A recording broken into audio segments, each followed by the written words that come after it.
After little hearts Bunny Vas భుజాన వేసుకున్న movie మిత్రమండలి pre release ఈవెంట్లో ఈ దీవాలి రేసులో ముందు మేమే వస్తున్నాం 6 కొడుతున్నాం అన్నారు. కానీ ఫస్ట్ బాల్కే వికెట్ పడి క్లీన్ బౌల్డ్ అయింది మిత్రమండలి. కథ విషయానికి వస్తే మూవీ స్టార్టింగ్ లోనే కథ లేని కథ అని వాయిస్ ఓవర్ వస్తుంది. మూవీ టీం కూడా చెబుతూనే ఉన్నారు స్టోరీని ఎక్స్పెక్ట్ చేసి మూవీకి రాకండి అని. అయినా సరే ప్లాట్ లైన్ ఏంటంటే జంగ్లీపట్నం అనే ఊర్లో ఆవారాగా తిరిగే నలుగురు ఫ్రెండ్స్ అదే ఊర్లోని ఓ హై క్యాస్ట్ కి లీడర్ అయిన నారాయణ కూతురు స్వేచ్ఛ కారణంగా ఓ పెద్ద సమస్యలు ఎదుర్కొంటారు. ఏంటా సమస్య, దాని నుంచి ఎలా బయటపడ్డారు అనేదే మిత్రమండలి కాన్సెప్ట్. ఆల్మోస్ట్ ఇండస్ట్రీలో ఉన్న టాప్ కమెడియన్స్ అందరూ మూవీలో ఉన్నారు. కానీ సత్య తప్ప మిగతా వారెవరు మినిమం ఎంటర్టైన్మెంట్ కూడా ఇవ్వలేకపోయారు అని చెప్తే ఏదో కంప్లైంట్ చేసినట్టు ఉంటుంది. కానీ జరిగింది అదే. సీజన్డ్ కమెడియన్స్ అంతా స్క్రీన్ పై కనిపిస్తున్నా ఆడియన్స్ ఫేస్ పై మాత్రం స్మైల్ రాదు. అయితే అది డైలాగ్స్ పేలకపోవడం వల్ల కాదు, క్యారెక్టర్ ఆర్క్ వర్కౌట్ అవ్వకపోవడం వల్ల. ఇక నిహారికని హీరోయిన్ గా అనుకున్నప్పుడు లుక్స్ వైజ్ ఇంకొంచెం కేర్ తీసుకోవాల్సింది.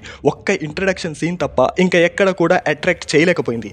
సత్య ఒక్కడు మాత్రం ఇంపార్టెంట్ క్యారెక్టర్ అంటూ వచ్చి స్టోరీని పుష్ చేస్తూ ఆడియన్స్ కి రిలీఫ్ ఇచ్చి వెళ్ళిపోతుంటాడు. VTV Ganesh and Jeevan comedy timings లో బేస్ లేకపోవడంతో ఆ సీన్స్ కూడా మూవీకి ప్లస్ అవ్వలేకపోయాయి. టెక్నికల్ వైజ్ డైరెక్టర్ విజయేందర్ రాసుకున్న సీన్స్ లో కామెడీకి స్కోప్ ఉంది. బట్ ఆ సీన్స్ ని కంపోజ్ చేసిన విధానంతోనే అసలు సమస్య. ఒక కామెడీ సీన్ ని రాయడం కంటే అది సరిగ్గా ల్యాండ్ అయ్యి ఆడియన్స్ రిలేట్ అయ్యి ఆ సిచ్యువేషన్ ని ఎంజాయ్ చేయగలిగేలా చేయాలి. అదే క్రూషియల్ పాయింట్. ఈ విషయంలో విజయేందర్ డైరెక్టర్ గా ఫెయిల్ అయ్యాడు. బట్ రైటర్ గా మాత్రం కాదు. ప్రెసెంట్ సొసైటీలోని చాలా టాపిక్స్ మీద డిఫరెంట్ గా కౌంటర్ వేశాడు.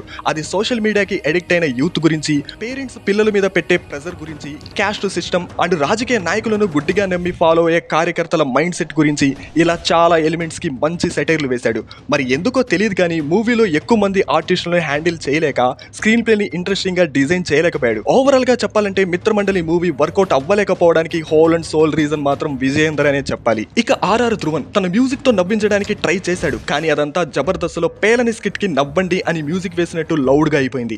సినిమాటోగ్రఫీ వర్క్ కూడా అంతే. చాలా షార్ట్స్ గ్రీన్ మ్యాట్ సీక్వెన్స్ అని అర్థమైపోతుంది. అలాగే డిఐ కొన్ని సీన్స్ లో మరీ ఎక్కువ బ్రైట్ అయిపోయింది. అది ఆర్టిస్ట్ లుక్ ని కూడా డ్యామేజ్ చేసింది. ఫైనల్లీ ఆడియన్స్ ని ఇలాగే నవ్వించాలి, ఈ విధంగానే కామెడీ ల్యాండ్ అవుతుంది అనే రూల్ బుక్ ఏమీ లేదు. ఒక్కోసారి ఎక్స్పెక్ట్ చేయని విధంగా కామెడీ వర్కౌట్ అయ్యి బ్లాక్ బస్టర్ కొట్టిన మూవీస్ చాలానే ఉన్నాయి. రాసుకున్న సీన్స్ లో యాక్టర్స్ కామెడీ టైమింగ్ లో మాత్రమే కాదు, ఆ సిచ్యువేషన్ కి తగ్గ ఎమోషన్ కూడా ఆడియన్స్ కి నచ్చాలి.